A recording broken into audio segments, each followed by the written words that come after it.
Hi, my name is Goodluck and I'm a software engineer. On this channel, we break down software systems and protocols from first principles.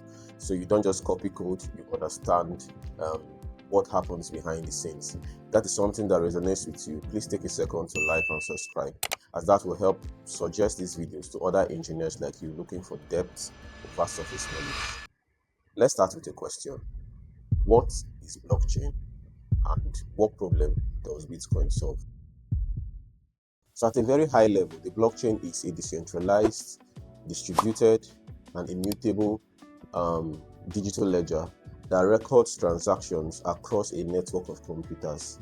Now that might sound very complex, but let's break that down. By decentralized, we mean there is no central authority. So every computer in the network gets to contribute to that network. And the process by which the computers are able to reach an agreement is called the consensus mechanism. In Bitcoin, we use the proof of work. In Ethereum, we use the proof of stake. All right. Forget price, forget speculation, forget the whole concept of digital gold. The real problem was trust. How do I create digital money without having to trust somebody, without having to give trust to a central authority? Let's think like engineers for a second. Let's say we create a couple of keys that we can use to cryptographically sign our transaction. That solves the problem, right? Oh well, not quite, because who then updates the records?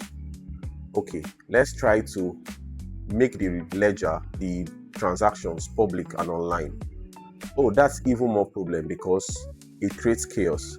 Multiple persons can go and update the record. Malicious users can go update the records to suit them, and that's not what we want.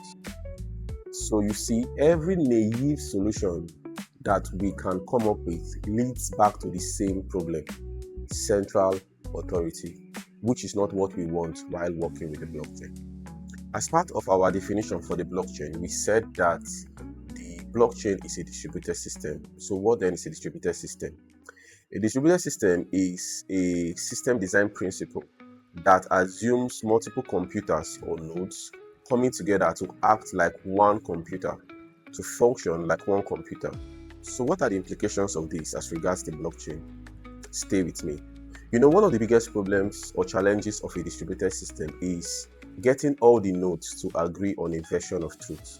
This is because some nodes might be malicious, trying to hijack the system, and messages and data might be delayed.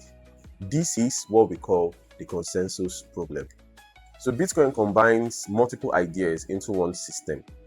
So it's a public ledger, it combines cryptographic hash functions, proof of work, and economic incentives. If that is complex for you, stay with me, let me break that down for you. By a public ledger, we mean every transaction is visible on the blockchain, it's visible online. So if I send you one ETH, or if I send you one BTC, you could go to the Block Explorer or the Etherscan to see the details of that transaction.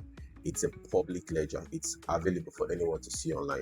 Bitcoin uses the SHA-256 algorithm to encrypt data on the blockchain. We're going to be going deeper into the blockchain architecture and how the Bitcoin blockchain works in my next video. This is a good place to like, subscribe, and put on your post notifications in order not to miss out on when I release that video.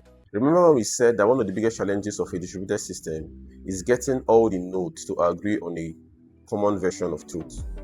Well, Bitcoin is able to achieve or solve this problem by the concept of proof of work. Now, the key idea behind proof of work is for you to be able to add a block to the blockchain, you need to solve a computational problem. And solving that problem demands a lot of computational energy. So if you have a malicious mind and you decide to rewrite history, maybe tamper with some transactions and all that stuff, you would need to solve this problem for every block and every block after it until you get to the current chain. Now think about how demanding that is. This is one of the ways that Bitcoin is able to mitigate against malicious attackers or malicious nodes in the Bitcoin network. So all the nodes follow a simple truth. The longest chain becomes the valid chain. So basically the chain with the most work is the valid chain. So Bitcoin created a system where we don't need to trust people, we don't need to trust institutions. We just need to trust the math and the economic incentives attached. Bitcoin, like every other engineering decision, has trade-offs, and one of his major, or two of his major trade-offs is it's slow and it's energy intensive. So Bitcoin picks security and decentralization over speed, and this was an intentional trade-off by Bitcoin. Bitcoin did not invent money. It did not invent cryptography. It did not invent distributed systems. Basically, it combined all these ideas into one system to create a trust minimized system for digital value. So that will be all for today. I'm going to be seeing you on the next one.